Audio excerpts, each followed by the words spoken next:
আপোনাৰ টকাৰ পৰিমাণ কেতিয়া ডাবল হ'ব আৰু আয় আৰু ব্যয়ৰ মাজত সঠিক ব্যৱস্থাপনা কেনেকৈ কৰিব আৰু পৰিয়ালৰ বাবে কিমান টকাৰ লাইফ ইন্সুৰেন্স লাগিব এই সকলোবোৰ কথা আজিৰ ভিডিঅ'টোত আমি একেবাৰে সহজত বুজিবলৈ চেষ্টা কৰিম মাত্ৰ কিছু সময় দিব কাৰণ এই নিয়মবোৰে আপোনাৰ বিত্তীয় পৰিকল্পনাত নিশ্চয় সহায় কৰিব আজিৰ ভিডিঅ'টোত আমি জানিম ৰুল অফ 72 যি আপোনাক আপোনাৰ ইনভেষ্টমেন্ট ডাবল হ'বলৈ কিমান সময় লাগিব হেতু উলিয়াই দিব 50-30-20 ফৰ্মুলা যাৰ দ্বাৰা আপোনাৰ আয় সঠিকভাৱে ব্যয় কৰিব পাৰিব আৰু টাৰ্ম প্লেনৰ নিয়ম আপোনাৰ ইনকামৰ কিমান গুণৰ লাইফ ইন্সুৰেন্স কৰাটো প্ৰয়োজনীয় এই নিয়মবোৰ যদি আপুনি ইমপ্লিমেন্ট কৰে তেন্তে আপুনি নিশ্চয় আৰু ফাইনান্সিয়ালি সাউন্ড হ'ব পাৰিব ৰুল অফ 72 কি ৰুল অফ 72 হৈছে এটা সহজ ফৰ্মুলা যাৰ দ্বাৰা আপুনি জানিব পাৰিব যে এটা নিৰ্দিষ্ট হাৰত আপোনাৰ টকা ডাবল হ'বলৈ কিমান সময় লাগিব ফৰ্মুলাটো হ'ল 72 ডিভাইডেড বাই সুতৰ হাৰ মানে ৰেট অফ ইন্টাৰেষ্ট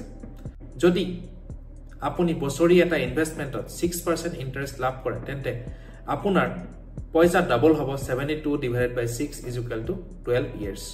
মানে 12 বছৰ অৰ্থাৎ আপুনি যদি আপোনাৰ 1 লাখ টকা 6% ইন্টাৰেষ্টত কৰবাত ইনভেষ্ট কৰে তেন্তে সেই ইনভেষ্টমেন্ট 12 বছৰত ডাবল হ'ব মানে 1 লাখ টকাটো 2 লাখ টকা হ'ব যদি বছৰি সুতৰ হাৰ 12% হয় তেন্তে 72 divided by 12 is equal to 6 বছৰ তেনেহলে কেৱল 6 বছৰতে আপোনাৰ টকা ডাবল হ'ব এই ফৰ্মুলা ব্যৱহাৰ কৰি আপুনি ইনভেষ্ট কৰাৰ আগতে আপোনাৰ মূলধন কিমান বছৰত ডাবল হ'ব গম পাব আৰু অতি সহজভাৱে বিনিয়োগ স্কিমবোৰ কম্পেয়াৰ কৰিব পাৰিব 30-20 ফৰ্মুলা 50-30-20 ফৰ্মুলা কি 50-30-20 ফৰ্মুলা আপোনাৰ আয়ৰ সঠিক ব্যৱহাৰ কৰা গাইডলাইন ইয়াৰ দ্বাৰা আপোনাৰ মন্থলি ইনকামৰ কিমান টকা ক'ত খৰচ কৰিব আৰু কিমান টকা সেভিংস কৰিব তাক তিনটা ভাগত বিভক্ত কৰা হৈছে 50% প্ৰয়োজনীয় খৰচ যেনে ভাড়া ঘৰৰ ৰেন্ট দিয়া গেলামাল দোকানৰ খৰচ ইলেক্ট্ৰিচিটি বিল আৰু দৈনন্দিন খৰচবোৰ ধৰা হয় 30% ইচ্ছামূলক খৰচ যেনে ফুৰিবলৈ যোৱা শ্বপিং কৰা মনোৰঞ্জন পাৰ্টি আদি 20% সংৰক্ষণ বিনিয়োগ বা সেভিং কৰা এই নিয়ম কেনেকৈ ব্যৱহাৰ কৰিব ধৰক আপোনাৰ মাহেকীয়া আয় 1 লাখ টকা এই নিয়ম অনুসৰি 50,000 প্ৰয়োজনীয় খৰচৰ বাবে 30,000 ইচ্ছামূলক খৰচৰ বাবে আৰু 20,000 সেভিংস বা বিনিয়োগৰ বাবে এই ফৰ্মুলাৰ জৰিয়তে আপুনি আজি উপভোগ কৰিব পাৰিব আৰু লগতে আপোনাৰ ভৱিষ্যতৰ কাৰণেও ধন হাসিব পাৰিব টাৰ্ম প্লেন হৈছে লাইফ ইন্সুৰেন্স আটাইতকৈ সৰল আৰু সস্তা বিকল্প এই প্লেনত যদি বীমা ধাৰকজনৰ মৃত্যু হয় তেন্তে নমিনিয়ে মৃত্যুজনিত মাসুল লাভ কৰে সো যদি আপুনি পৰিয়ালটোৰ আৰ্নিং পাৰ্সন হয় তেতিয়া আপোনাৰ বছৰি আয় 12 গুণৰ টাৰ্ম ইন্সুৰেন্স থকাটো দৰকাৰ উদাহৰণস্বৰূপে যদি আপোনাৰ বছৰি আয় 10 লাখ টকা তেন্তে